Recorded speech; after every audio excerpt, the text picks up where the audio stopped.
बिस्मिल्लाहिर्रहमानिर्रहीम। अस्सलाम वालेकुम नाज़रीन। हुमैरा असगर का जो केस है वो कल से सोशल मीडिया पर बड़ा हाईलाइट हो रहा है और बड़ी हाइप पकड़ी हुई है। जो अब उस केस में अहम डेवलपमेंट्स हुई हैं उनसे मैं आपको जरा आगाह करता चलूं।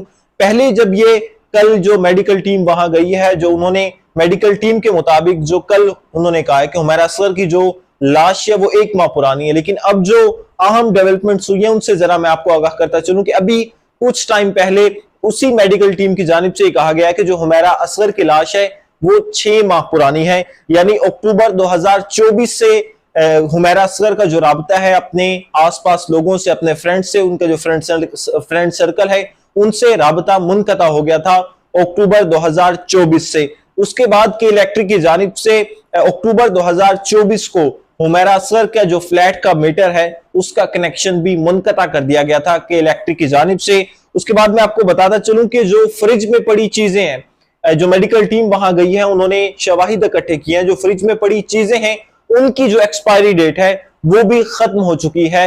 मतलब इस बात से आप अंदाजा लगा लें कि वो फ्लैट कब से बंद था और जो हुमैरा असगर है वो कब से वहां पड़ी हुई थी। उसके बाद मैं आपको बताता चलूं कि जो हुमैरा असगर के इतनी जो लाश है वो इतनी गल चुकी थी कि जो हुमैरा असगर के घुटने हैं उसमें कीड़े पड़ चुके थे। अब आप लोग अंदाजा लगा लें कि जिस्म के कुछ ऐसे हिस्से होते हैं कि जब इंसान मर जाता है कि कुछ काफी अरसे बाद, मतलब 3-4 माह बाद, 1 माह बाद, 1.5 माह बाद वो गलना सड़ना शुरू होते हैं। सबसे पहले हमारी स्किन गलती है, सड़ती है, उसके बाद ऐसे आहिस्ता आहिस्ता तमाम जो जिस्म के आज़ा हैं वो गलना सड़ना शुरू हो जाते हैं। लेकिन आप लोग अंदाजा लगा लें कि घुटना कितने सख्त हड्डी का होता है, उनमें भी कीड़े पड़ना शुरू हो चुके थे, बल्कि हो चुके हैं, कीड़े पड़ चुके हैं। अब आप लोग इस बात से खुद अंदाजा लगा लें कि हुमैरा असगर कब से उस फ्लैट में बंद थी और कब से वो अपने खालिक हकीकी से जा मिली है। अब वहां जो फ्लैट के जो आसपास के लोग हैं, हमसायों की जानिब से कहा गया कि हमने पहले भी फ्लैट से जो आवाजें हैं वो चीखों की आवाजें सुनाई देती थी।